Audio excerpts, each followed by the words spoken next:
Boa noite, Yuri. Fala, Márcio. Boa noite, meu amigo. Beleza? Tudo bem? A gente agradece mais uma vez a sua disponibilidade. A gente sabe que você tem muitas atribuições no dia a dia, né? Todos Trabalha temos, com né? perícia, tem uma empresa de medicina. Então, com Sim. certeza, 24 horas é pouco, né, para você durante o dia, né? Estamos na luta sempre, né? E o Mas pessoal show já de está bola. chegando Obrigado, viu, aí. Márcio? Muito bom a gente poder ter esse bate-papo aí. É um tema que o pessoal tem muita dúvida, né, com relação à perícia. Geralmente, quando aparece uma perícia na empresa, para o profissional, para o empresário, até para o funcionário ali também, surgem muitas dúvidas, né? Então, Sim. o E até para o objetivo profissional de segurança também, né? Me lembro também, das primeiras perícias que eu participei. Eu devia ter 21, 22 anos e, assim, era um universo totalmente diferente. Aquele medo, né, de como que vai desenrolar, que tipo de situações que aquilo pode acarretar para a empresa, para o cliente nosso, né, para o empregador e assim por diante. Então é bom desmistificar algumas coisinhas assim, que pode ajudar na atuação dos colegas, né, e também na atuação dos advogados. com certeza. Eu percebo muitas vezes, sabe, Márcio, muitos erros, muitas falhas pequenas, às vezes do advogado na forma de pedir, de fazer o pedido, às vezes acarreta uma perda para a parte dele, né? Para o reclamante, para ou dependendo do que é juntado na defesa, na contestação da empresa, gera lá a perda da ação por causa do que foi juntado contra a empresa em defesa dela. Então, a gente pega muitas situações desse jeito, que é importante a gente dar essa orientação. Eu vi um story seu hoje falando dessa questão, né? Às vezes o próprio assistente técnico dá um tiro no pé relacionado a Exatamente, documentos, né, que ele apresenta na perícia. exatamente. Muitas vezes, na ânsia de entregar uma defesa mais robusta, né? Então, vou mostrar que eu tenho muita documentação aqui. Esse caso específico que eu falei, a importância de não simplesmente contratar um assistente técnico, mas contratar um bom assistente técnico. Eu fiz a avaliação pericial no local, fiz uma avaliação de ruído. Essa avaliação de ruído deu lá acho que 88, 89 decibéis, mas tinha ficha de EPI, tinha treinamento e eu ia descaracterizar. Aí eu fui ler o PGR da empresa que o assistente técnico me entregou. E no PGR da empresa tinha lá um ruído de 102 decibéis. Eu acredito que no dia que eu fiz a perícia, a atividade estava mais lenta, era uma atividade de manutenção. E Aham. aí a medição dele foi feita no período de labor do reclamante. Então eu tive que considerar a medição dele, porque eu estou fazendo a medição num período posterior.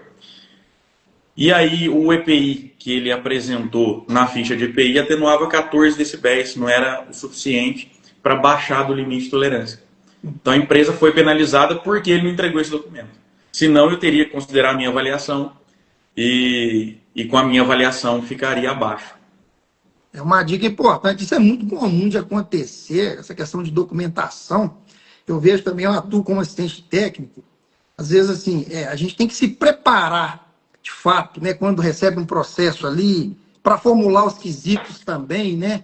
Que pode, os quesitos é muito importante, depois você vai falar sobre isso, até para mostrar para o perito do juízo, né, o que a empresa pode demonstrar nas diligências. Mas antes da gente começar de fato, já começou falando, acho que é interessante, eu vou fazer uma apresentação sua aqui, principalmente o pessoal talvez Show.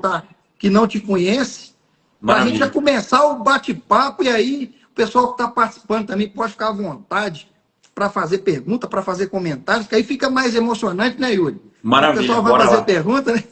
Show de bola. Estamos aí para Fica bom isso. demais. Então, pessoal, Maravilha. agradecer a presença de todos e do Yuri também.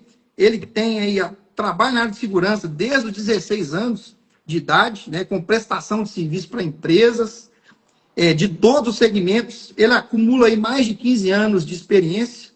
Além de engenheiro de segurança, engenheiro ambiental e técnico de segurança, ele é empresário no setor de saúde e segurança. Está à frente de uma clínica de medicina aí que está no mercado há mais de 12 anos. O Yuri também é professor de curso técnico, especialista em gestão tributária de SST, que é muito interessante esse tema. Depois vamos fazer um dia com esse tema aí também. Com certeza, né? Já é mais uma live para a gente fazer. E aí, o objetivo, né, dessa questão tributária traz redução de tributos para os clientes, para as empresas no meio de segurança do trabalho.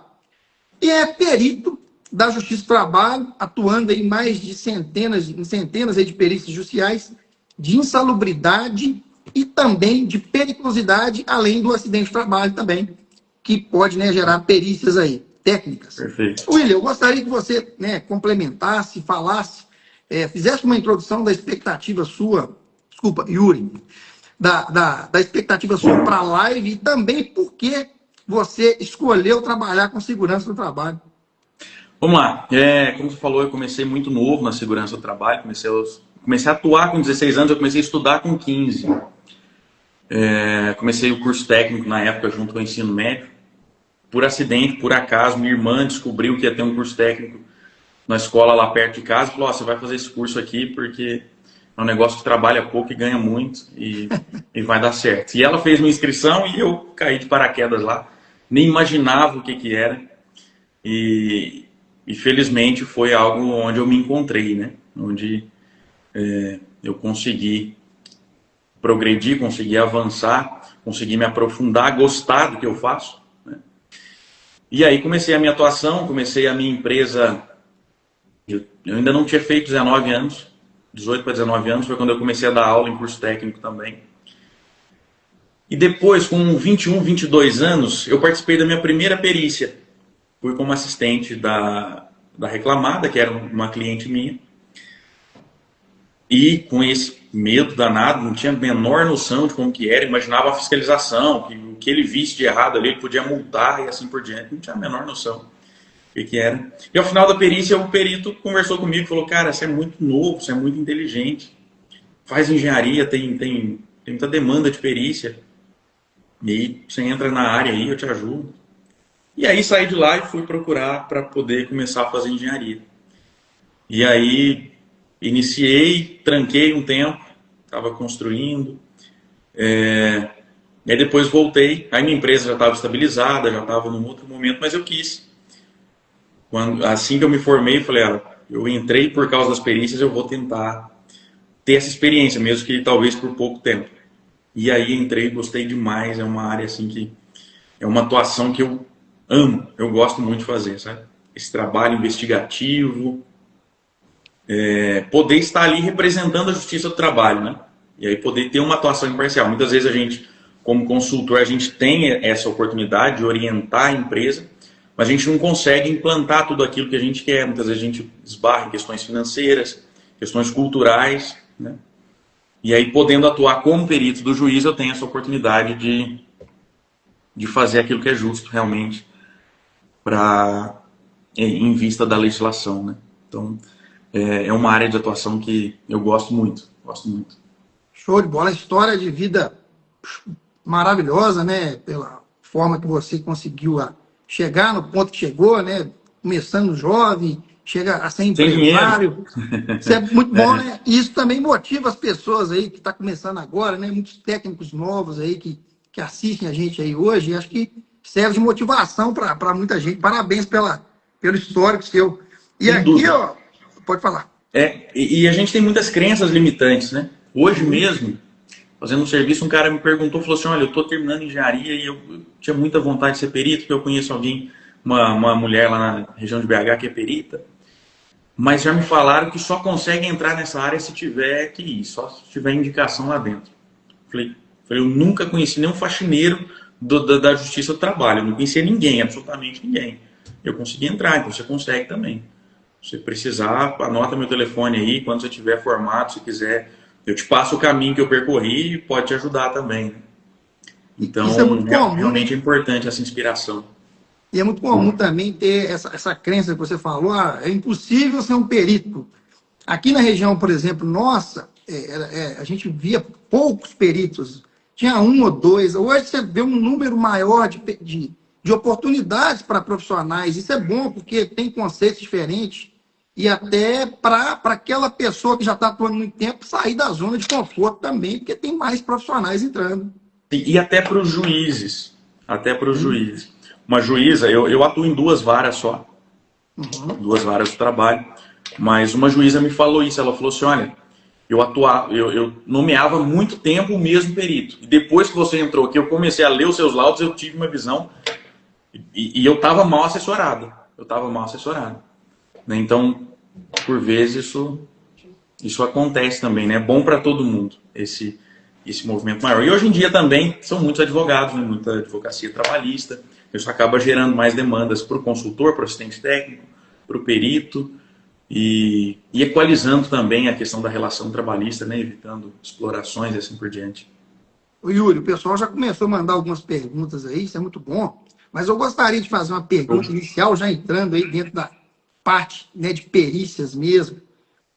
O que é o pessoal entender e contextualizar o que exatamente um perito do juízo faz, em que momento do processo ele entra? Vamos lá, de forma bem simples, né? O trabalhador processou a empresa, estamos falando da justiça trabalhista.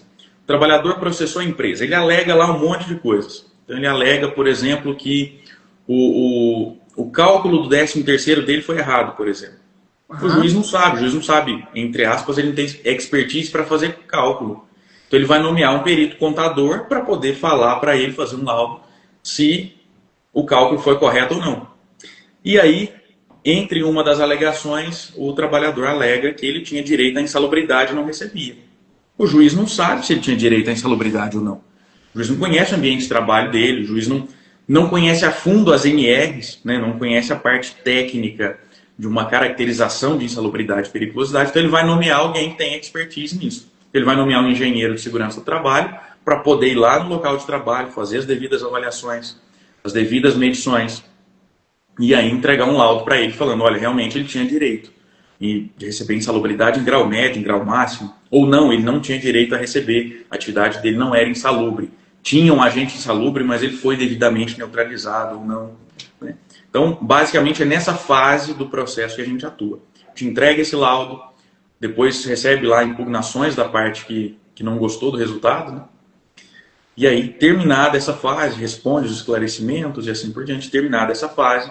Então, com esse laudo, o juiz vai usar como subsídio para poder embasar a sentença dele. Se a empresa está condenada a fazer o pagamento, a fazer o recolhimento daquela insalubridade, daquela periculosidade que foi negada ou não. Basicamente é nessa fase que a gente atua. E é interessante isso que você está falando. Tem até uma pergunta aqui do Raimundo Tomé, que vai de encontro a o que eu ia falar para complementar a pergunta que eu fiz, né? A questão quando o perito ele recebe ali, que ele tem aquela perícia para fazer, ele geralmente pede, antes da perícia, alguns documentos, né, para a empresa apresentar no dia da perícia.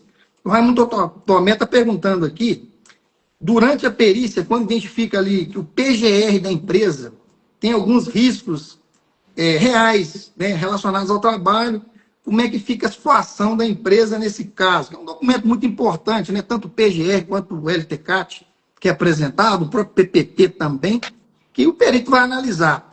Quando você encontra erros nesse documento, como é que fica a situação da empresa? Vamos lá. É importante a gente diferenciar uma questão.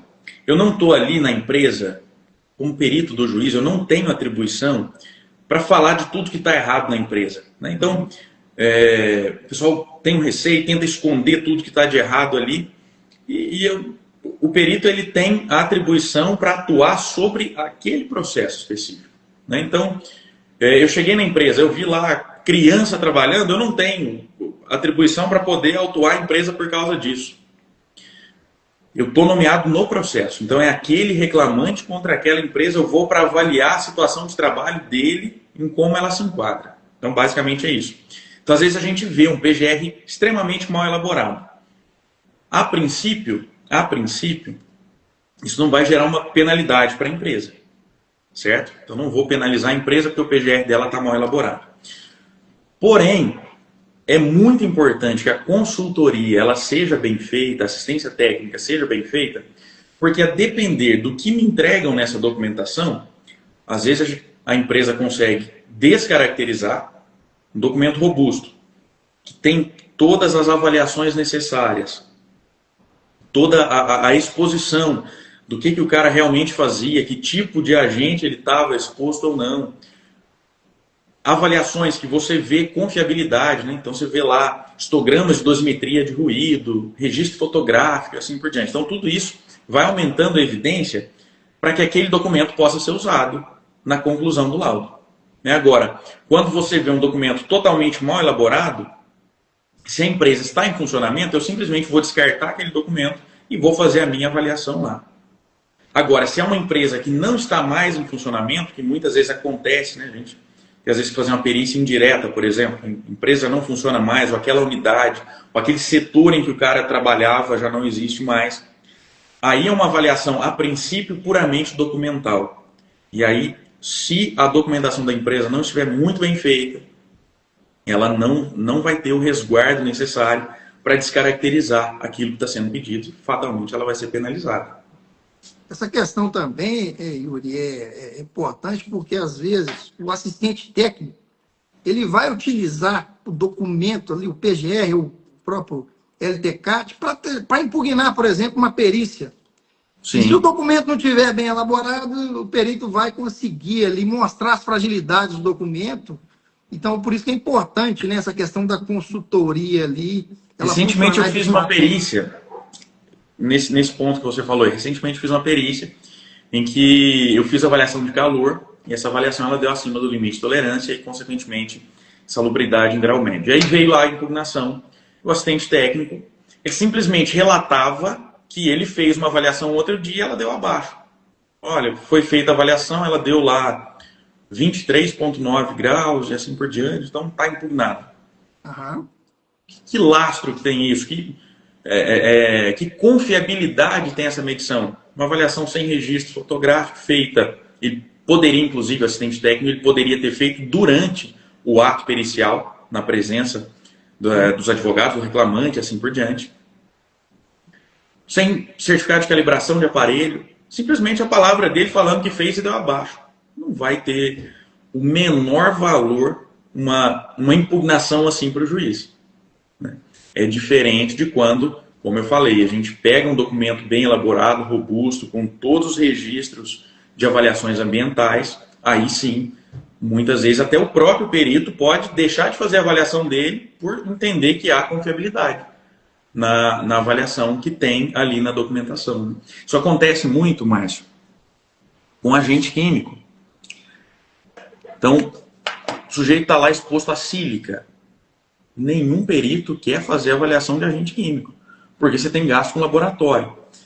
O tribunal não vai cobrir esse gasto. O perito ele só recebe depois do trânsito em julgado daquela ação. Uma avaliação mais demorada. Então, se você chega na empresa e ela tem avaliação quantitativa dos agentes químicos, todo perito vai utilizar aquela avaliação ali. A menos que você tenha um indício muito claro de que aquela avaliação foi adulterada, foi fraudada.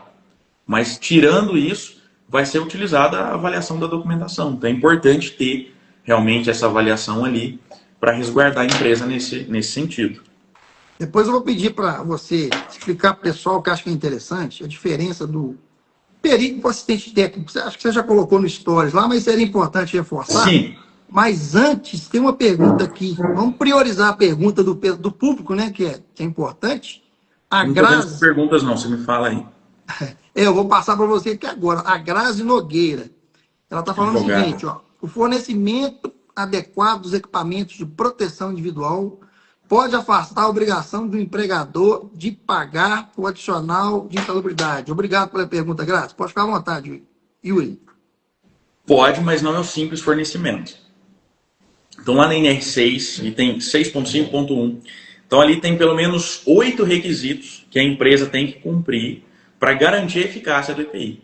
Então, fornece o protetor auricular, mas o trabalhador não sabe usar, ele não sabe como coloca, ele não sabe higienizar aquele protetor, ele não sabe avaliar se o protetor ainda está com a vedação mínima necessária ou não. Então, ele não foi treinado para isso. Então, afasta-se, nesse caso, a possibilidade de neutralização do agente pelo EPI. Outra coisa que é importantíssimo, está lá na linha D, se não me engano, o registro. Né? Então, às vezes acontece, né, a gente vai fazer a perícia, a empresa fala assim, a gente forneceu o EPI, mas não tem ficha. Aí o trabalhador às vezes até fala, não, eu usava protetor. Mas o protetor ele era adequado ao risco? Às vezes você tem um ruído lá de 98, 100 decibéis. Eu não sei se é um protetor que atenuava 12 decibéis ou 22 decibéis.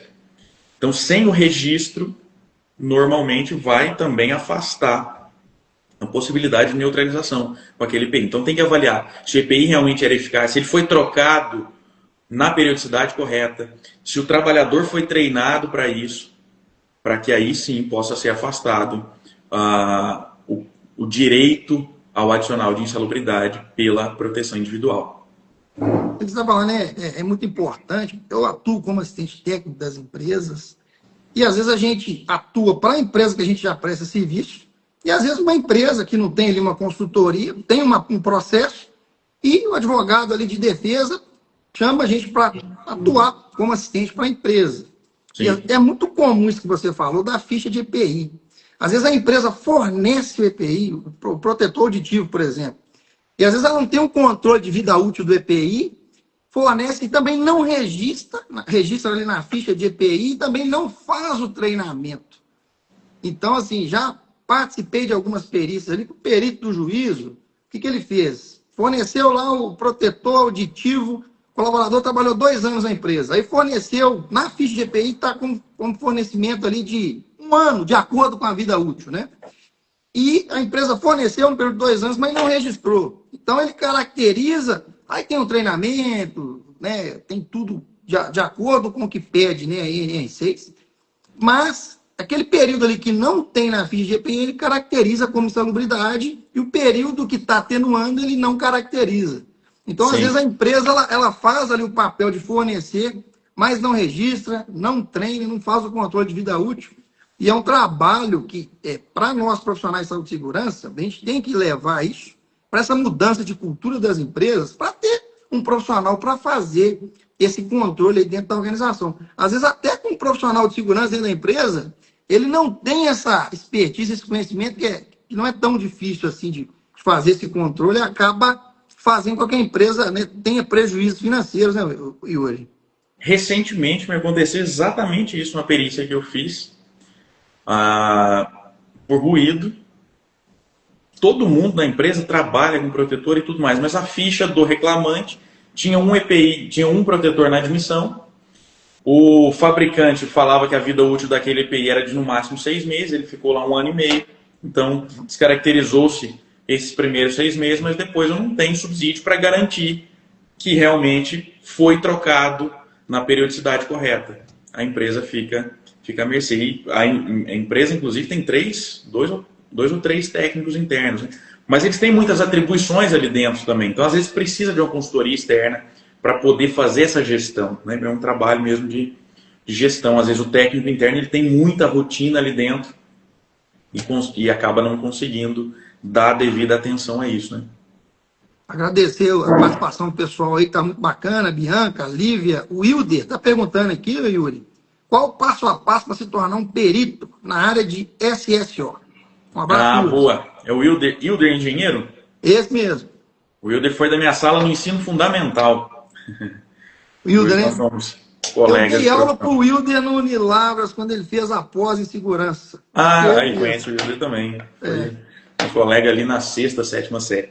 Vamos lá, Wilder. Passo a passo para se tornar perito. Vamos lá, falando de questões de insalubridade e periculosidade, né? Então é preciso ser engenheiro de segurança do trabalho ou médico do trabalho. E é preciso entender que a nomeação de um perito é uma nomeação de confiança do juiz. Certo? Então não, felizmente ou infelizmente, não tem um concurso público para isso. Então é confiança do juiz. O juiz pode nomear em quem ele confia para poder fazer aquele tipo de avaliação. Então é preciso se apresentar ao juiz, se apresentar à secretaria de vara e assim por diante, para tentar conquistar essa confiança. Eu fiz assim, né? O caminho que eu trilhei foi isso. Eu não conhecia ninguém, não tinha. Então eu montei um currículo com a minha experiência e fui lá nas varas do trabalho, me apresentei, tive a felicidade de encontrar a primeira juíza com quem eu conversei, de encontrar ela já um pouco insatisfeita com o perito que ela nomeava. Então ela quis conversar comigo, teve tempo, teve disponibilidade para conversar comigo e ter essa confiança inicial, me nomear duas perícias inicialmente para poder entender como seria o meu trabalho e aí até ir conquistando essa confiança, né? De lá para cá foram ela já me nomeou mais de 200 vezes nesse um ano para cá. Mas o caminho basicamente é esse. Eu preciso conquistar a confiança de algum juiz para que ele me nomeie. Então é uma nomeação de confiança, é uma nomeação orgânica, né? É uma nomeação processo a processo. Então o juiz ele pode ter 1, 2, 10 peritos e que em cada tema ele, às vezes, uma perícia de periculosidade que envolve eletricidade, por exemplo, ele tem um engenheiro de segurança que é engenheiro eletricista e ele confia nele. Então, toda perícia de periculosidade envolvendo eletricidade, ele vai mandar para aquele perito. É a confiança dele. Aí tem uma perícia que tem agentes químicos, ele tem um perito que é engenheiro químico e engenheiro de segurança, ele vai mandar só para ele. Né? Ou alguns juízes também têm 1, 2 peritos e distribui todas as perícias que surgem ali para aqueles 2. Né? Então, Maravilha. É do modo de trabalho de cada um dos juízes. E, assim, eu acredito também que o network é importante, mas o conhecimento técnico, ele é fundamental para ter ali a confiança do juiz, né? E o primeiro trabalho que você apresenta também ali para gerar mais confiança, né, Yuri? Exatamente. E os juízes, eles vão pegando esses feedbacks, sabe? Então, de vez em quando, alguns advogados me abordam, me mandam mensagem, ou a gente encontra em perícias e fala que os juízes vão pegando esses feedbacks, assim. O advogado falou, me perguntou, elogiei seu trabalho, né? Algumas situações assim, um advogado, por exemplo, olha, o meu cliente foi sucumbente na perícia, mas eu falei para o juiz, falei assim, não, o seu trabalho é imparcial. Vão alguns peritos, às vezes, que a gente vê que são tendenciosos. Né? Então, tudo isso aí vai construindo essa confiança ao longo do tempo. Eu te falo, de fato, que como assistente técnico, eu já acompanhei muitas perícias também, sempre como assistente técnico, eu nunca tive assim, a vontade de atuar como perito, porque pelas atividades que a gente faz aqui, eu não é uma área que eu tenho vontade assim, de atuar. Mas eu vejo muitos peritos aí, quando a gente vai fazer acompanhar uma perícia como assistente, é lógico que ele tem que fazer um trabalho que seja imparcial, mas procura muito digamos assim, pelo e ovo, digamos assim, né? Lógico, tem que ser um trabalho técnico, mas Acontece quando muito. ele tem a oportunidade, que ele encontra ali algo que possa caracterizar, tem muitos que vão por esse lado, infelizmente, né? Mas Sim. eu acredito que isso vai mudar com a inserção de novas pessoas nesse mercado, né, Yuri? Sim. Posso falar da questão de honorários? E aí, por que acontece isso? Pode ficar à vontade. Achei interessante. A live é sua, meu amigo. Não, quem comanda é você. Mas é interessante, principalmente para os advogados, aí, saber orientar os clientes deles, né? Principalmente advogados de reclamadas, advogados de empresas. Quem paga o perito é quem perde. Né? Então, se a empresa perder, ela tem que pagar o perito no final do processo. Se o trabalhador perder, ele teria que pagar os honorários periciais. Ele não paga porque ele tem gratuidade de justiça, então o Estado vai pagar. E aí tem diferença do valor de honorário e do prazo de recebimento. Então, o tribunal, ele paga um teto de R$1.000 por perícia. Então pode ser a perícia mais difícil. O perito pode ter tido gastos com equipamento, com aluguel de equipamento, deslocamento longe. Já fiz perícia que eu peguei 70 km, estrada de terra, estraguei meu carro todo. E não interessa. Se ficar para o tribunal pagar, o teto é R$1.000, está definido no ordenamento jurídico. Se a empresa, e é no prazo de pagamentos do tribunal. Então tem a fila de pagamentos ali, isso aí pode demorar 1 ano, pode demorar 1 ano e meio, e assim por diante. Se a empresa perder, ela vai ter que pagar o perito. E aí o valor, o juiz pode definir o valor que ele acha justo. E aí o juiz vai arbitrar R$2.000, R$2.500, em alguns casos R$3.000. Então, infelizmente, né, aí falando contra a classe, não generalizando, obviamente, mas tem muitos peritos que realmente ficam caçando o honorário. Né? Então, por isso que é muito importante, principalmente, quem está do lado da empresa, quem está do lado do empregador, está muito bem resguardado. Porque se tiver uma possibilidadezinha de caracterização, a depender do perito que for lá, ele vai fazer essa caracterização. Agradecer a pergunta da Lídia aqui também. Ela está perguntando: para cadastro para perito e assistente, é necessária alguma outra capacitação? E se é necessária a comprovação de tempo de experiência na área, por exemplo? Obrigado pela pergunta, Lídia. Lídia. Isso. Vamos lá, Lídia. O cadastro, não se tem cadastro de assistentes. O cadastro é para ser perito do juízo.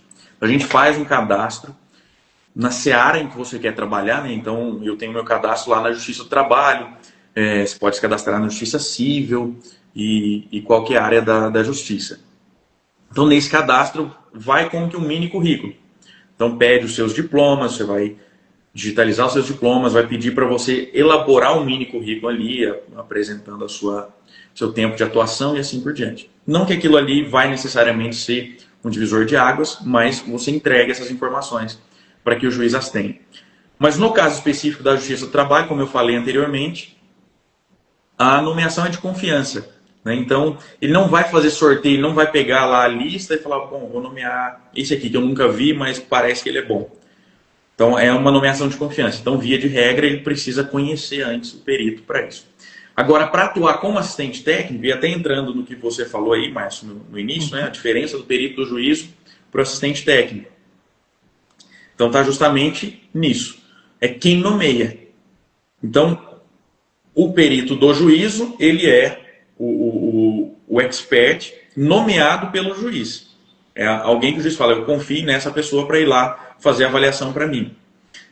O assistente técnico, ele é um perito também indicado por uma das partes que estão litigando, né? Seja pelo reclamante ou seja pela empresa. Então, os dois litigantes, né, o trabalhador e a empresa, eles têm o direito, concedido pelo Código de Processo Civil, de indicar um perito da confiança dele, para poder fazer a mesma avaliação e entregar também o seu parecer para o juiz. Então, basicamente, a diferença dos dois está na nomeação. O Código de Processo Civil não diferencia o assistente técnico do perito do juízo.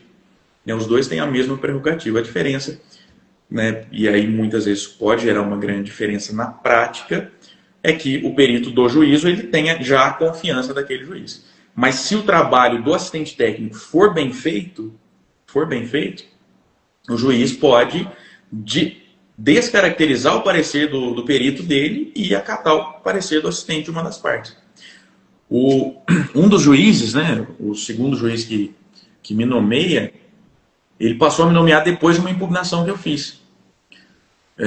Quando eu me apresentei para ele, nesse mesmo dia que eu me apresentei à juíza, ele não tinha interesse, ele já nomeava acho que 4 peritos, ele falou, olha, estou bem servido e tal, surgiu uma oportunidade, eu te nomeei. Mas uns 20 dias depois, mais ou menos, ele leu uma impugnação que eu fiz para um cliente nosso, em que eu fiz assistência técnica.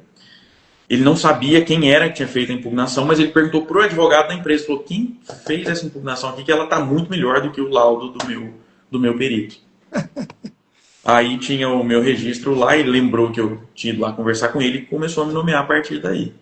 Então, um bom assistente técnico, ele faz diferença para a parte que ele está atuando. E essa questão do assistente técnico é muito comum, às vezes, na perícia. Na maioria das vezes tem um assistente técnico da empresa, mas às vezes você tem um assistente técnico da empresa e também do reclamante. Pode acontecer, sim, mas é muito raro, né, de acontecer de ter do reclamante. Normalmente a dificuldade é porque o reclamante vai ter dificuldade de pagar essa assistência técnica, né? Mas já tem alguns escritórios de advocacia trabalhista que eu tenho percebido que eles bancam esse assistente técnico. Então, recentemente eu fiz uma perícia em que tinha assistente técnico das duas partes, né, da reclamada e do reclamante, e depois conversando entre nós ali, o assistente técnico da reclamada, do reclamante, falou que ele é contratado do escritório. Então, toda ação que tem a possibilidade de ter um valor maior, o escritório paga ele, depois, na liquidação do processo, ele reaver esse dinheiro, obviamente, né? Mas eles já estão abrindo os olhos para isso, para a importância de se ter um assistente técnico, porque isso faz diferença no resultado, no êxito das ações. Falando em escritório de advocacia, a Grazi acho que a advogada, a Grazi ADV Nogueira, está perguntando se o perito tem fé pública. Tem fé pública. Tem fé pública. Então, a menos que haja prova de que ele está mentindo, por exemplo. Então, uma questão. Eu tenho por prática fazer a gravação das perícias, né? Então, toda entrevista da diligência pericial, eu gravo ela na íntegra e deixo disponível no processo. Aviso as partes antes e deixo ela disponível no processo. Eu acho que isso aumenta a transparência, aumenta a confiança do juiz e aumenta alegações dos advogados das partes, né? Olha, meu cliente falou que fazia isso, ele não levou em consideração, ou foi falado aquilo, e assim por diante. Então, eu acho que aumenta a transparência. Mas isso não é uma obrigatoriedade. A palavra do perito tem fé pública, né? Então, a partir do momento que eu colocar no laudo que algo foi dito, foi feito, foi visualizado durante a perícia, a menos que tenha uma prova de que é mentira, aquilo é uma verdade. O Yuri aqui agradecer. O Yuri está falando, Yuri, que qualquer dia vai na sua empresa para trocar uma ideia, agradecer os comentários dele aqui. Você tem meu telefone, Yuri. Me manda uma mensagem aí, vamos combinar. Vai lá sim. Agradecer os comentários dele aí. Excelente aluno, Yuri. A Bianca. O Yuri é muito aplicado desde o ensino fundamental. Ele, né? E a Bianca Andrade, tem duas perguntas aqui agora, o pessoal está mandando bastante perguntas. Show. A Bianca Andrade está falando que está uma excelente live, ela é engenheira civil, e ela está querendo saber, para atuar como engenheiro perito, o que conta mais, domínio jurídico ou vivência na prática da obra, por exemplo? Bianca, interessante sua pergunta. Obrigado. Vamos lá. É preciso ter um equilíbrio disso aí. Então, o perito ele é técnico na matéria, né? Então, eu entro o mínimo possível em questões jurídicas, né? Então, aplicação de súmulas, aplicação de orientações jurisprudenciais, aquilo que não é lei necessariamente, a lei que rege a matéria técnica, eu entro o mínimo possível para deixar isso para os operadores do direito. Mas então, assim, para ser perito nessa área, o importante é ter um aprofundamento técnico bacana, um aprofundamento técnico na matéria. É preciso entender o rito do processo, questões de manifestação, como funciona o cumprimento dos prazos, isso varia de vara do trabalho para vara do trabalho. É importante ter um domínio básico disso, mas um aprofundamento na matéria técnica para poder entregar um laudo robusto tecnicamente. E o Robson também, ele é assistente técnico. Obrigado, Robson, pela pergunta aqui. Ele está falando aqui, Yuri, a questão das súmulas em decisões sobre insalubridade e periculosidade. Há profissionais que acham que a súmula deve ser usada pela advocacia e não pela área técnica. A súmula, por exemplo, 448, né? Dos riscos biológicos para limpeza de banheiro, da súmula 448. Essa aí é uma polêmica, né? Vamos lá. A gente adentrando um pouquinho na questão jurídica, a Lei de Introdução ao Código Civil, que é uma lei de 1946, se não me engano, lá no artigo 4º, ela fala assim, que quando a lei é omissa num aspecto, o juiz pode decidir com base em analogias, jurisprudências e demais ferramentas pertinentes ao direito. O juiz. Então, que eu entendo que o juiz ele pode fazer uma aplicação de qualquer analogia, de qualquer jurisprudência e assim por diante. Uma súmula não é uma lei. Uma súmula, ela deveria, pelo menos ela deveria, explicar a forma de entender algo que a lei é omissa. Né? Então, para dar um exemplo prático aí da nossa área, ao que é contato permanente, não tem nenhuma lei técnica que fala. Então, uma súmula ela pode apresentar um entendimento do que é permanência, do que é intermitência, do que é eventualidade. Agora, o artigo 8º da CLT fala assim que súmulas, jurisprudências e enunciados redigidos pelo Tribunal Superior do Trabalho não pode acrescentar obrigações não previstas em lei e não pode retirar direitos legalmente previstos. Então, vamos lá. Agora, chegando na questão da súmula 448, o inciso 2º. O anexo 14 da NR15, ele fala de limpeza de banheiro, de coleta de lixo de algum tipo de banheiro? Não fala. Ele fala que pode se aplicar de forma análoga essa coleta de um banheiro de grande circulação ao lixo urbano. Analogia, lá na lei de introdução ao Código Civil, fala que é uma matéria para o juiz. Sim. Então, entendo que o juiz pode aplicar, ele pode aplicar o que ele quiser. Mas o perito técnico, eu entendo também que não. Inclusive porque, mas tecnicamente, a gente tem que concordar que é muito diferente o sujeito que trabalha lá no lixão, industrializando o lixo, do sujeito que recolhe o lixo de um banheiro, por pior que seja o banheiro. Não estou falando que a atividade é simples, nem nada assim, mas patologicamente falando, probabilidade de contato, de contágio de doenças é muito diferente.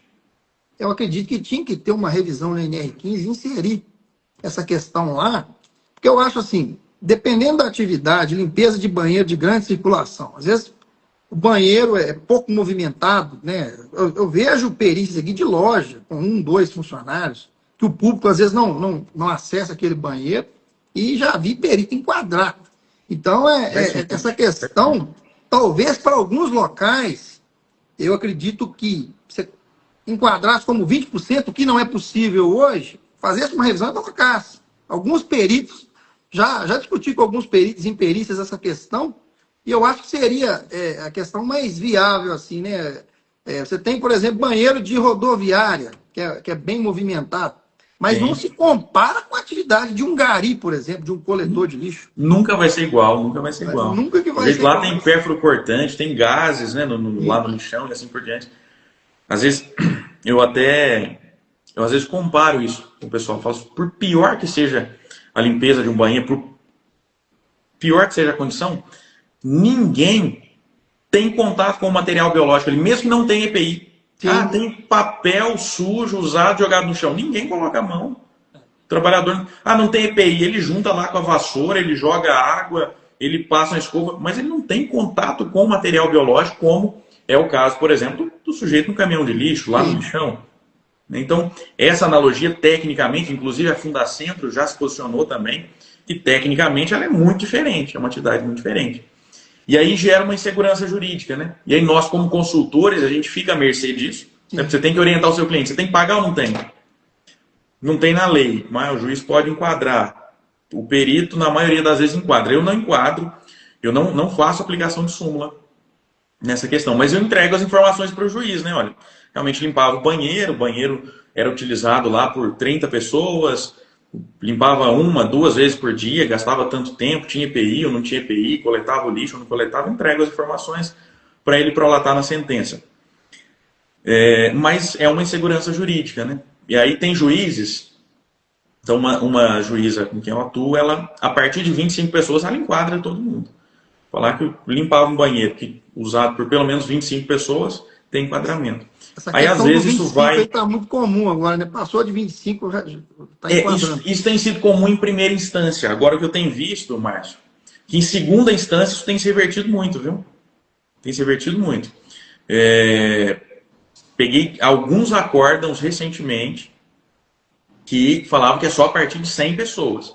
Até 99 seria um limite, porque tem diversas convenções coletivas de trabalhadores de asseio, trabalhadores de higienização de ambientes, diversas convenções coletivas que falam de público superior a 99 pessoas. E aí tem muitos juízes, principalmente em segunda instância, partindo já desse quantitativo, né? Que já dá uma aliviada aí para as empresas. Maravilha. A Bia Zorpin, ela está perguntando... Beatriz.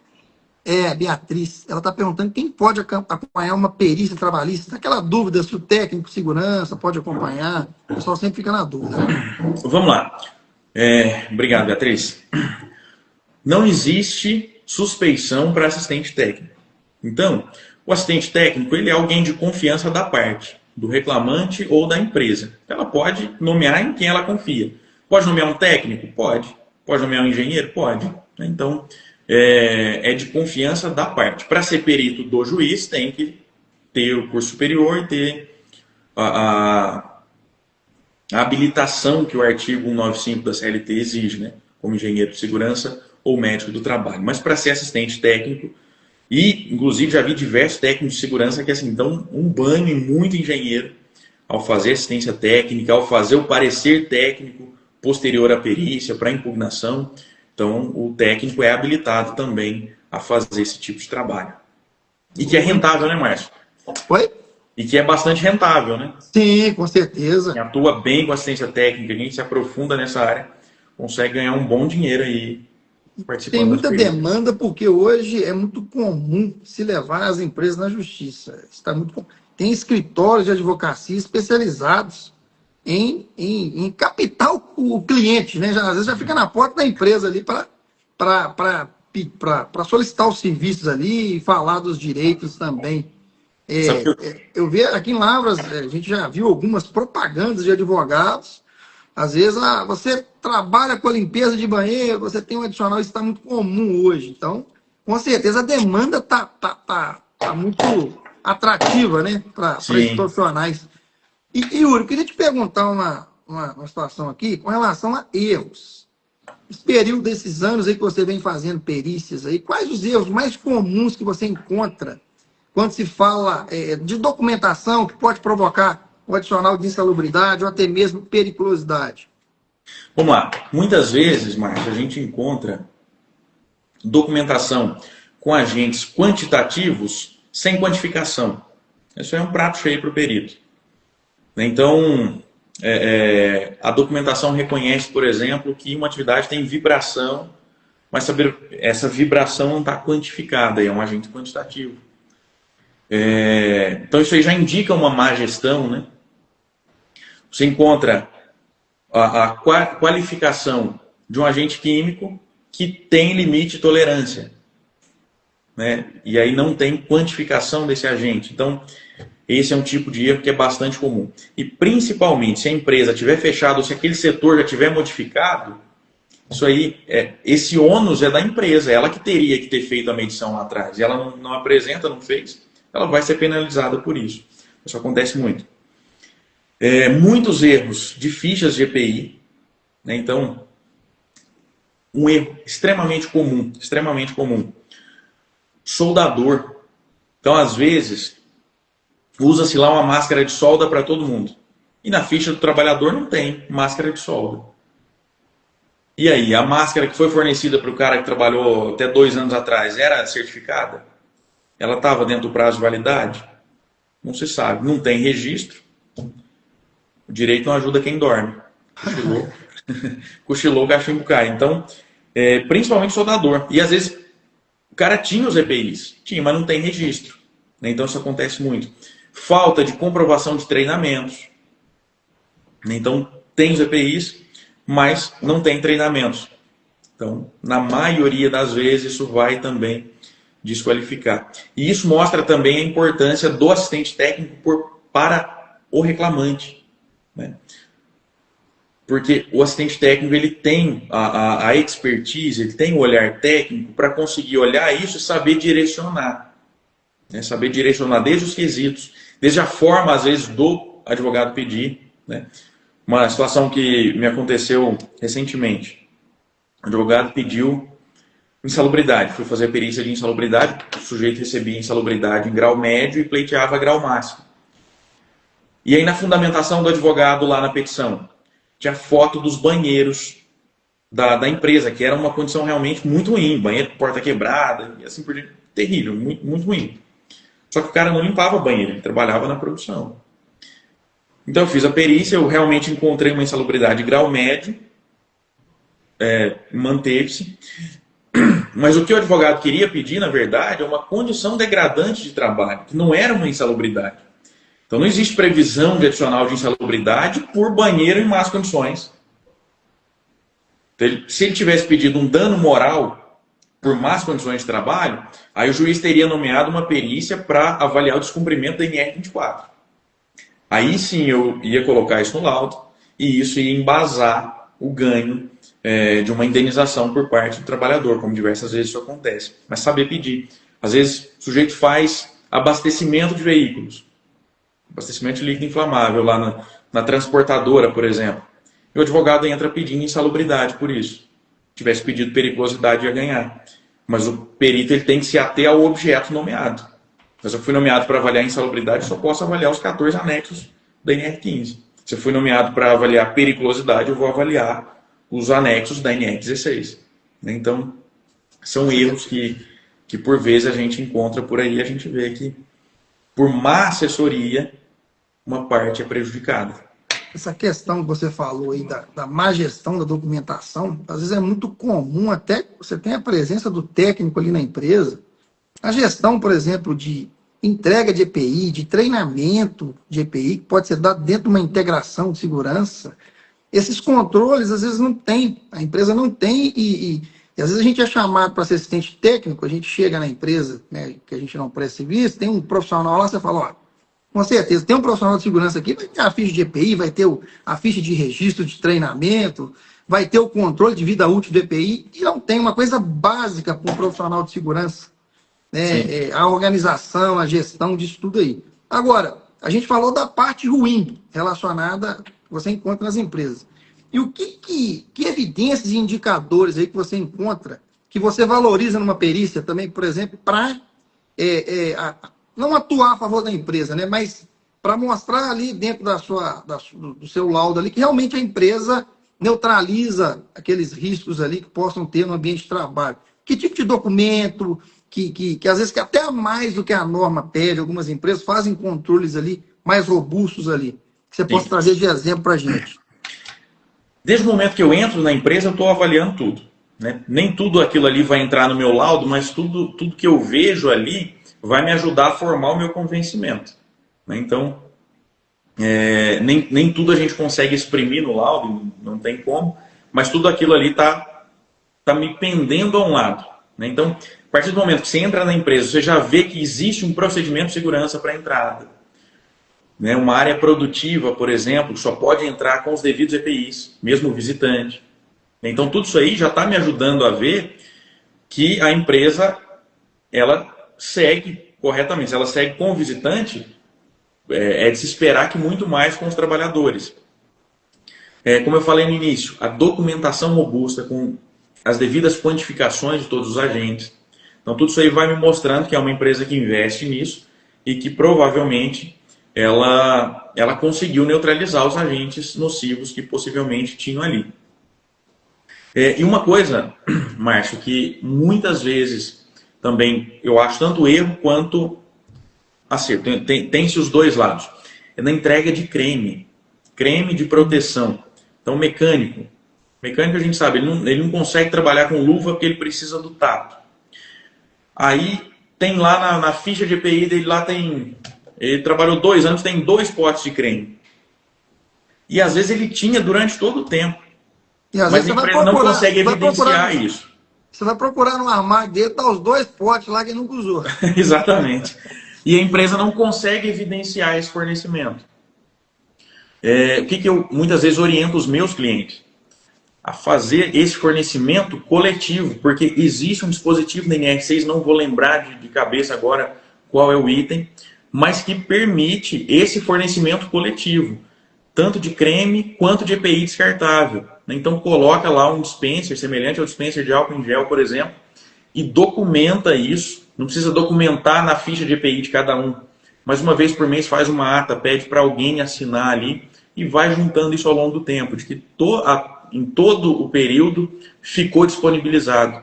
Então isso aí é uma medida muito simples, que ela elimina um problemão, porque a insalubridade por graxa e óleo normalmente vai ser 40%, vai ser grau máximo, né? E aí uma medida simples que a gente encontra em algumas empresas e que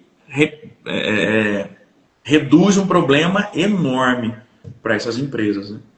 Porque tem-se realmente a dificuldade de registrar esse fornecimento mês a mês. Então, faz isso aí de forma coletiva, evidenciando de acordo com a legislação e resolve o problema. Isso acontece, de vez em quando a gente pega. Essa questão do creme aí é uma dificuldade do pessoal realmente utilizar. Então, a empresa ela tem que ter a fiscalização e, principalmente, uma cultura de segurança para mostrar a importância da utilização. Porque, como você falou, né, o mecânico precisa do tato ali para manusear peças ali e tudo mais, e ele tem que ter uma proteção. E o creme ele é efetivo, né? Então tem que ter essa fiscalização. O Guilherme aqui está perguntando Agradecer a presença do perito Carlos Magno também, que chegou aí, a Tereza. Carlos Magno é fera. Eu participei de uma das primeiras perícias da carreira dele, são uns 10 anos atrás. Ele fez uma pergunta aqui também, que daqui a pouco eu vou passar para você. Mas antes, o Guilherme, agradecer o Guilherme pela pergunta também, está perguntando com relação aos casos ergonômicos, qual a melhor forma de quantificar. Geralmente, quando tem ali, caracteriza acidente de trabalho por algum tipo de doença ocupacional relacionada à ergonomia, né? Sim. Cara, isso é interessante. Quem fez, Guilherme? Guilherme. Ô, Guilherme, obrigado pela pergunta. Esse é um outro erro que é muito comum. Então, normalmente, a atividade tem lá problema ergonômico seríssimo. O cara, às vezes, desenvolveu realmente algum tipo de doença e assim por diante. Mas aí vem lá pedindo a insalubridade por causa do problema ergonômico. Aí nomeia-se uma perícia de insalubridade. Não existe caracterização de insalubridade por agente ergonômico. Aí vem um monte de quesito impugnando, mas ele pegava 60 quilos e isso adoece, se adoece é insalubre. Não é assim. Tem que ter um direcionamento técnico. Mas, respondendo à pergunta do Guilherme, é preciso ter ferramenta de quantificação nesse caso. Então, quando eu atuo em demandas ergonômicas, não são tantas, mas por vezes tem nomeações em demandas ergonômicas, então eu utilizo uma ferramenta específica em que eu consigo lançar dados de toda a parte ergonômica da atuação. Eu consigo fazer inclusive vídeos da atividade, lançar dados de peso, dados antropométricos do trabalhador, do mobiliário, e aí essa ferramenta me ajuda a quantificar para ver o nível de esforço que isso teve, e aí isso servir de subsídio para a perícia médica, né? Aí, nesse caso, não é uma perícia conclusiva. Isso aí é para que o médico tenha subsídios, o médico do trabalho tenha subsídios para correlacionar se aquela patologia que o trabalhador alega ter, se ela realmente foi devido a isso ou não. E a Bianca também está perguntando aqui, pegando um gancho na questão do banheiro, perguntou se já lidou com alguma situação que as partes trouxeram informações divergentes. Isso é muito comum na hora da perícia, né? O reclamante fala que fez isso, o paradigma fala que não fez, e pode gerar até ali um atrito, né, na hora da perícia. Como é que foi? Como é que você soluciona isso aí? Muito comum. Então vamos lá. Normalmente, como que eu realizo a dinâmica da minha perícia? Eu faço uma reunião, inicialmente, lá no escritório da empresa, um local apropriado, com o reclamante, com o representante da empresa, com os assistentes técnicos, se tem assistentes técnicos, né? Para entender qual é a dinâmica de atividade. Então, primeiro eu dou a palavra ao reclamante, não deixo ninguém interrompê-lo, anoto tudo que ele falar ali, que era a rotina da atividade dele. Depois pergunto para o representante da reclamada se ele confirma se as atividades realmente eram aquelas, né? Sem entrar ainda em questão de risco, de EPI, de nada disso. Primeiro para definir quais eram as atividades desse trabalhador. E aí é normal que nessa fase a gente tenha alguma divergência. Eu tento ali chegar num ponto comum, né? Então, eu tento avaliar. Olha, então, às vezes o cara fala, olha, eu operava uma determinada máquina. E aí, o representante da empresa fala, não, ele não operava essa máquina, ele era ajudante, ele trabalhava no outro setor, sei lá, alguma situação assim. Eu tento ver com o reclamante, olha, ele discordou disso aqui. Você operou essa máquina em algum momento, porque alguém faltou, foi alguma situação pontual, ou você operava ela todos os dias. Às vezes ele fala, não, é porque o sujeito faltou, aí eu operei ela, aí eu já entendo uma eventualidade aí. Então eu já consigo eliminar uma divergência aí, né? Mas tem situações que não, que um insiste que usava um determinado produto químico, por exemplo, e o outro lado fala que não, que nunca usou. Então, que linha que normalmente eu vou seguir aí? Eu vou depois a campo entrevistar paradigmas, vou entrevistar todo mundo ali do setor para eu ver o que eu tenho de indícios ali. Então, eu não peço à empresa para chamar um paradigma, né? Eu vejo alguns peritos fazem assim, entenda a linha de trabalho de cada um, mas eu prefiro não fazer isso, porque eu entendo que o cara vai chamar alguém de confiança dele já orientado. Então eu vou lá em campo, vou lá na máquina e não me apresento como perito, me apresento como engenheiro de segurança e vou perguntar para ele como que funciona a atividade ali, que tipo de produtos eles utilizam, que tipo de maquinário eles operam. E às vezes lá no final eu pergunto, olha, você trabalhou com o fulano ali? ele operava essa máquina também, ele utilizava esse produto também. Aí normalmente a gente consegue eliminar as divergências ali, né? E aí eu relato tudo isso no laudo. Olha, houve essa divergência, o trabalhador falou que fazia isso, a empresa discordou, mas eu conversei com o fulano que trabalha no setor tal há tanto tempo, ele me disse isso, conversei com o ciclano, me disse aquilo, então por isso eu entendi que a atividade realmente era feita assim, ou que essa atividade não era feita. Isso não é uma verdade absoluta, né? Pode ser que todo mundo ali já esteja orientado e coagido a me falar determinada coisa. Mas é a forma que a gente tem de poder avaliar. E por último, e aí depois eu avalio a documentação. Eu pego lá o que o advogado juntou de PGR, de LTCAT, de laudo de insalubridade, de PPP, porque às vezes lá tem essa informação, né? Então, recentemente eu fiz uma perícia em que a reclamante dizia entrar na câmara fria e todo mundo garantiu que ela não entrava. Todo mundo que estava ali representando a empresa, aí o líder do setor falou que ela não entrava. Aí, quando eu fui ler o PGR da empresa, estava lá que a função dela, e só tinha ela registrada naquela função, tinha como atribuição entrar na câmara fria. Então, a documentação que a empresa colocou em sua defesa confessou isso, então não há divergência mais. Não há divergência mais. O perito Carlos Magno aqui está perguntando, obrigado pela pergunta, Carlos, qual a importância do assistente técnico, especialista em perícias para a reclamada, e se acha válido um laudo pós-perícia de lições aprendidas, né, às vezes de alguma adicional, né, que foi determinado na perícia, e se você faz esse tipo de serviço em caráter preventivo para futuras causas. Caramba, o Carlos Magno é fora da curva, hein? Obrigado, Carlos. Muito bacana isso aí que ele falou de lições aprendidas, né? Um laudo de lições aprendidas. Eu já falei isso, inclusive, em algumas empresas, até atuando como perito. Falou, olha, ficou bem clara a situação, às vezes o pessoal da empresa entende mesmo ali, depois de todo o trabalho, que realmente vai ter caracterização, mas fica aí a lição, para vocês poderem talvez usar isso para evitar problemas futuros. Mas o assistente técnico ele é importantíssimo, principalmente pela reclamada, né? Porque, como eu falei lá no início, já tem-se essa diferença de valor de honorário, já tem-se essa diferença de prazo de pagamento. Então, é preciso que a empresa esteja bem resguardada para conseguir descaracterizar, para conseguir apresentar para o perito informações robustas que evitem que haja esse tipo de caracterização, né? Mas é importantíssimo aí o assistente técnico, o consultor, utilizar essa perícia, né? E normalmente eles preferem usar a energia para xingar a gente lá no processo, impugnar, falar que é incompetente, o perito é imparcial, que é isso e aquilo.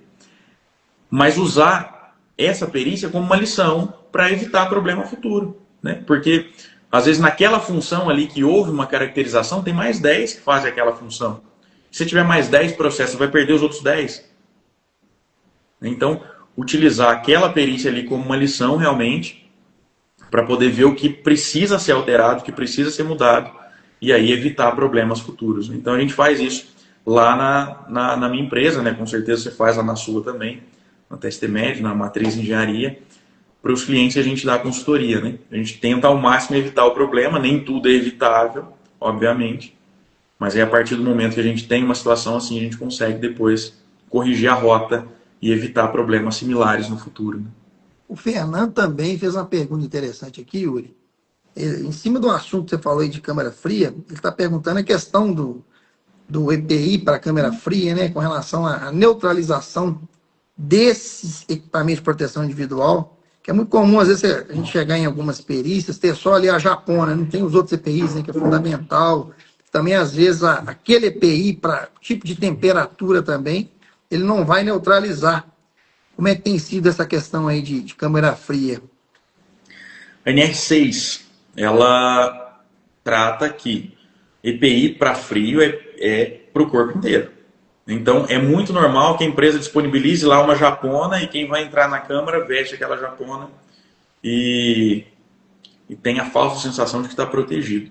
Não é assim, né? É lógico, tem algumas situações que a entrada é mínima, né? O sujeito entra lá, pega alguma coisa e sai muito rápido. E aquela entrada pode ser que ela não seja ainda suficiente para causar realmente algum dano à saúde. Mas, quando não é assim, né, então tem entrada, é uma permanência habitual, frequente, então é preciso ter os EPIs individuais, tem que ter para cada um dos trabalhadores. Você pode ter o EPI para ser disponibilizado para mais um trabalhador? Até pode. Né? Não há uma vedação direta na norma a respeito disso. E a nota técnica, se não me engano, 216 do Ministério do Trabalho, ela fala que pode ser feito desde que haja um estudo e a garantia de higienização. Isso é óbvio, né? O sujeito trabalha lá na padaria. E aí ele está lá todo suado, forno e assim por diante, e ele tem que entrar na câmara fria para pegar lá queijo, pegar alimento resfriado. Então ele veste aquela japona todo suado e entra lá dentro. Aí ele sai. E aí depois o outro dificilmente vai querer usar aquela japona suada. Né? Então a gente tem um problema uma questão de higiene aí, que vai muitas vezes bloquear o trabalhador de usar efetivamente esse EPI. Então é preciso que cada um deles tenha efetivamente o seu EPI e com a proteção adequada. Né? Você tem câmaras resfriadas às vezes com menos 30 graus. E às vezes o EPI, quando você vai lá no CA dele, fala que ele é indicado apenas para a temperatura de até menos 5. Então é um EPI que não é adequado para aquele ambiente específico. Né? Então tudo isso precisa ser visto na avaliação, tanto na indicação do EPI, quanto no momento da realização da perícia. É muito comum também, às vezes, você tem ali o gestor de câmara fria, que é o profissional que acessa a câmara fria, que deveria, e aí na folga daquele profissional vai um funcionário de outro setor, e às vezes a pessoa vai uma ou duas vezes ali no período de um ano, leva na justiça e fala que trabalhou a vida inteira na câmara fria. E aí a empresa ela não tem ali um controle de entrada, né, de acesso, que é importante, mesmo que seja manual. Hoje o ideal é você ter um controle onde você consiga ali mostrar de fato as pessoas que entraram ali, o período que ficou, para evidenciar mesmo, né, quem de fato teve acesso. Mas a gente vê muita fragilidade das empresas nessa questão, principalmente pela liderança. Às vezes permitir que um colaborador que não tem o EPI, que não é treinado para aquela função, acessar esse tipo de local e que vai trazer prejuízo para a empresa no futuro, com certeza. Com certeza. Márcio, só voltar uma questão que o Carlos Magno puxou aí, da importância do assistente técnico. É uma decisão muito recente, mas que o STF elaborou, se não me engano, uma súmula, definindo que, para que o juiz não acate o laudo pericial, é preciso ter embasamento técnico. Então, era muito comum que às vezes o perito entregava o laudo dele, não tinha às vezes nem impugnação de uma das partes, mas o juiz lá na sentença, o meu entendimento é diferente, com base no dispositivo jurídico e assim por diante. O STF ele entende agora o quê? Que é preciso ter um embasamento técnico que desconstrua aquela conclusão pericial.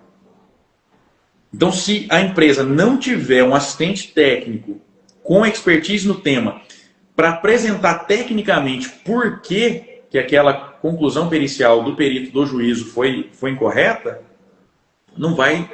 dificilmente vai conseguir quebrar um laudo realmente. Então, cada vez mais, principalmente a reclamada, tem que ter um assistente técnico se ela quer estar resguardada numa perícia trabalhista. Tem uma pergunta aqui do Robson também, que é assistente técnico. Obrigado pela pergunta, Robson. Está falando que todo conhecimento, experiência de um perito pode ser perdido se ele não souber colocar isso num relatório bem elaborado, né? Ele está falando aqui o que você orienta com relação a cursos recomendáveis. Hoje tem muito no mercado, né? A questão de cursos para perícia. O que você recomenda, você Sim. que já está na área há muito tempo? Muito antes do curso específico para perícia, recomendo a vivência na área de segurança. Né? Porque é isso que vai dar realmente o aprofundamento técnico para o perito. Então, ter vivência na área de segurança, fazer curso de higiene ocupacional, né? Antes de pensar em realmente trabalhar efetivamente com as perícias. Se aprofundar tecnicamente na área da segurança em que você quer atuar, e aí depois sim, pode ser importante fazer um curso livre, né, que vai te ensinar os detalhes burocráticos, né, como que funciona o processo, como você se cadastra no portal da Justiça para poder ser nomeado perito, para entender depois essas questões burocráticas. Mas antes, é preciso ter um aprofundamento técnico. Isso aí vai vir com a vivência, em trabalhar realmente na segurança do trabalho, fazer cursos voltados para isso, para se aprofundar tecnicamente.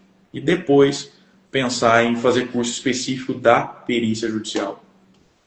Yuri, a gente já está com 1h15 de live e a audiência está muito bacana, muitas perguntas. Eu tinha outras perguntas aqui, mas o pessoal, eu priorizei a pergunta do público, né, que é importante.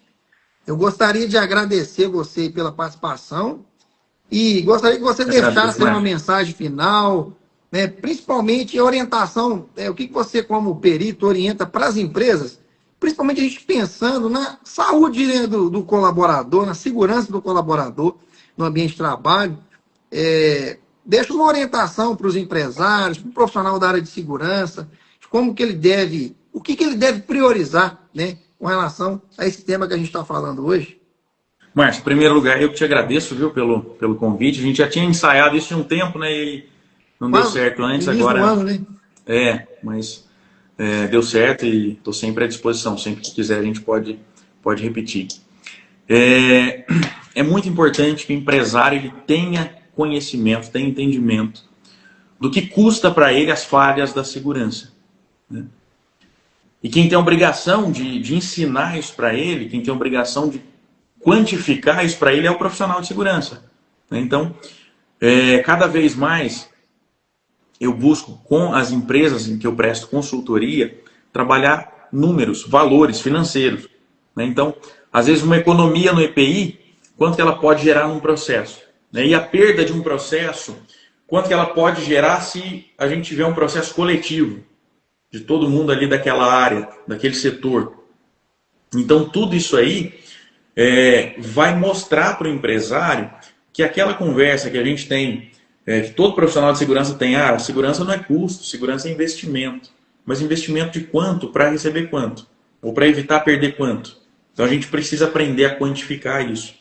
E aí, quando a gente aprende isso, a gente consegue alinhar o empresário, o empregador, com a segurança do trabalho e, consequentemente, beneficiar o trabalhador. Enquanto a gente, como profissional de segurança, a gente levar só custo, a gente vai continuar sendo mal visto.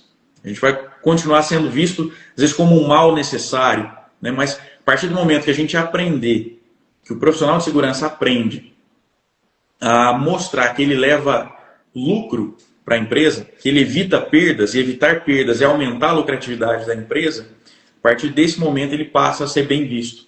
A partir desse momento ele passa a ser bem-vindo, né? Então, o recado que eu deixo é esse, né? Para os profissionais de segurança.